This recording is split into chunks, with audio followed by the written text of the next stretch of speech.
भगवते वासुदेवाय. सार्थ सुबोध ज्ञानेश्वरी. लेखन आणि वाचन सौ मनीषा भास्कर अभ्यंकर, महाराष्ट्र, मिरज 416410. अध्याय 4. कर्म ब्रह्मार्पण योग. यज्ञ स्वरूप म्हणजे कर्तव्यरूप यज्ञ. ओव्या आहेत 119 ते 121 आणि गीतेचा श्लोक आहे 24. 19 ते 23 श्लोकांपर्यंत ज्ञानी मनुष्य कसा वागतो, त्याचे आचरण कसे असते, त्याचे वर्णन भगवंतांनी दुसऱ्या अध्यायातील स्थितप्रज्ञांच्या लक्षणाप्रमाणेच केले. 23व्या श्लोकात परत यज्ञायाश्चरतः कर्म समग्रम प्रविलीयते असे म्हटले होते. अर्थ असा की यज्ञासाठी केलेले सर्व कर्म निःशेष लय पावते. त्यामुळे पुन्हा यज्ञाचा संदर्भ आल्यामुळे भगवंत आता यज्ञाचे खरे स्वरूप स्पष्ट करून सांगत आहेत. श्लोक 24. ब्रह्मार्पणं ब्रह्महविर् ब्रह्माग्नौ ब्रह्मणाहुतं ब्रह्मैव तेन गंतव्यं ब्रह्म कर्म समाधीना.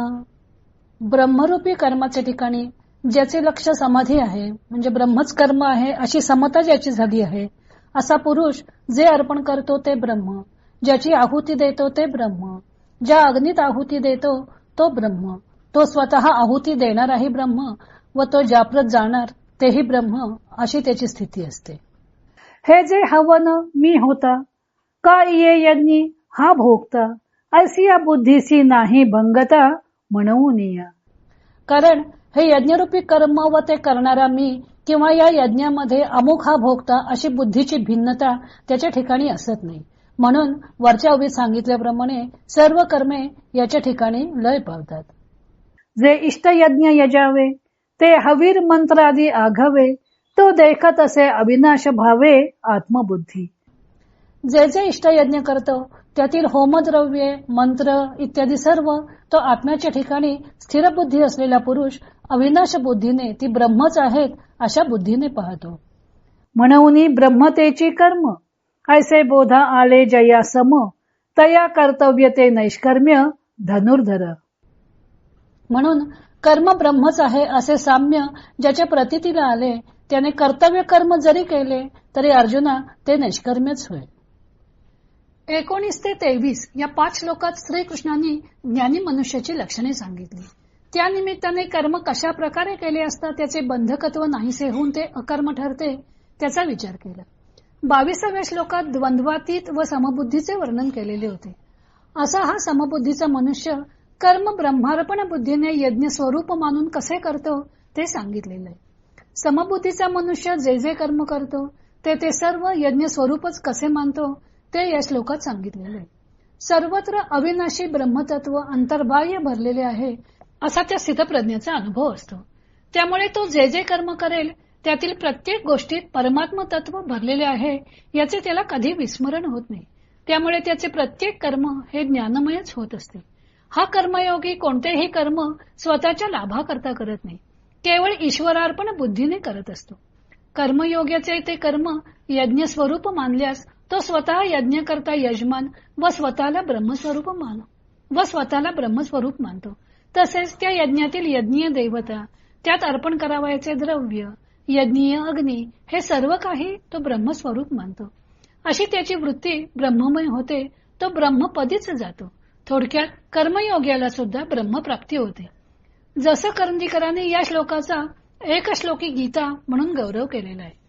ज्ञानेशांनी सांगितले आहे की हवन होता म्हणजे यज्ञात आहुती देणारा, यज्ञाचा भोगता अशी त्याच्याकडे बुद्धीची भिन्नता नसते. सर्व गोष्टी तो ब्रह्मरूप पाहतो.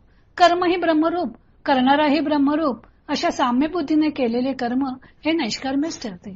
ते करूनही त्याचे कर्मबंधन निर्माण होत नाही. कर्ता ब्रह्मरूप झाला की त्याच्याकडून घडणारे कर्म हे ब्रह्मरूपच होते. असा मनुष्य कर्म करूनही निष्कर्माच असतो. तुकाराम महाराजांच्या खालील अभंगावरून ब्रह्मानुभवाची काहीशी कल्पना येऊ शकते. कासयाने पूजा करू केशी राजा, हाची संदेह फेडी आता.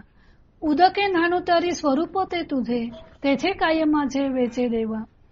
या 24व्या श्लोकात कर्तव्यरूप यज्ञाचे वर्णन करून भगवंतांनी त्याची ब्रह्मप्राप्ती ही फलश्रुती सांगितलेली आहे. 3ऱ्या अध्यायात सहयज्ञ प्रजा सृष्टवा येथे जे यज्ञाचे वर्णन केलेले होते ते अनृण्य संपादन करण्यासाठी होते. पुढे भगवंतांनी आणखी काही यज्ञांचे वर्णन केले आहे. हे यज्ञ शमदमादी गुण प्राप्त करण्यासाठी करावायचे आहेत. तो भाग आपण उद्या पाहू. प्राचीन काळातील यज्ञ संकल्पना. वैदिक संस्कृती ही यज्ञ प्रधान संस्कृती होती. ऋग्वेदामध्ये अग्नी, इंद्र, वरुण, द्याव्या, पृथ्वी, उषस वगैरे विविध देवतांना उद्देशून सूक्ते रचलेली आहेत. नंतर त्या सूक्तांचा विनियोग यज्ञामध्ये कसा करता येईल यासाठी पुरोहित वर्गाने आपली बुद्धिमत्ता उपयोगात आणली आणि विविध प्रकारचे यज्ञ विकसित केले. यज्ञ शब्द यज धातूपासून तयार झालेला आहे. यज धातूचे अर्थ आहेत पूजन करणे, संगतीकरण करणे, दान करणे. यज्ञामध्ये या तीनही गोष्टी होत असत. प्रार्थना रूपाने देवतांची पूजा होत असे. यज्ञासाठी विविध ऋषी, मुनी, विद्वान, पंडित, कलावंत एकत्र येत असत. त्यामुळे संगती हे प्राप्त होत असे व यज्ञामध्ये विपुल दान दिले जात असे. या तीनही अर्थांनी हा शब्द व्युत्पन्न होतो. यज्ञासाठी आवश्यक असणाऱ्या गोष्टी म्हणजे हवनकुंड, समिधा, तूप व हवनद्रव्ये. यज्ञासाठी त्या त्या यज्ञाला आवश्यक असे वेगवेगळ्या आकाराचे हवनकुंड बनवले जात असे. समिधा म्हणजे यज्ञात घालण्यासाठी वाळकी लाकडे, ती पेट घेण्याकरता तूप आणि यज्ञात देवतेला उद्देशून होम करण्यासाठी लागणारी विविध द्रव्ये. होता म्हणजे पुरोहित. तो मंत्र म्हणून यज्ञ देवतांना आवाहन करून यजमानाला म्हणजे यज्ञकर्त्याला अग्नीमध्ये हवन द्रव्य अर्पण करायला सांगत असे. त्याला आहुती म्हणतात.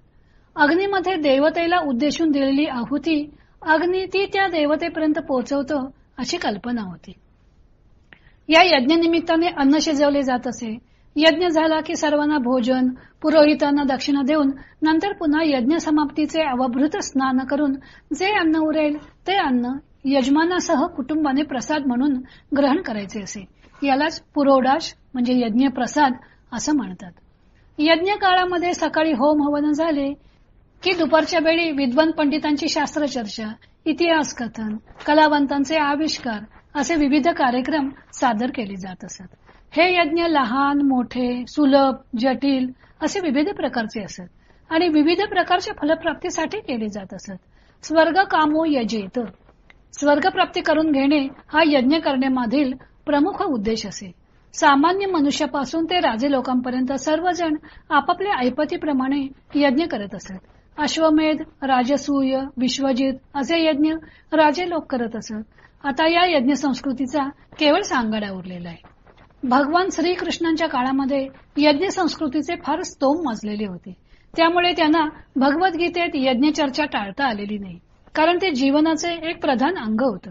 परंतु भगवंतांनी यज्ञ हा शब्द अग्नीत केले जाणारे होम हवन इतक्या संकुचित अर्थाने हा यज्ञ शब्द वापरलेला नाही. हे पुढील काही श्लोकांवरून कळून येईल. आता पुढचा भाग आपण उद्या पाहू.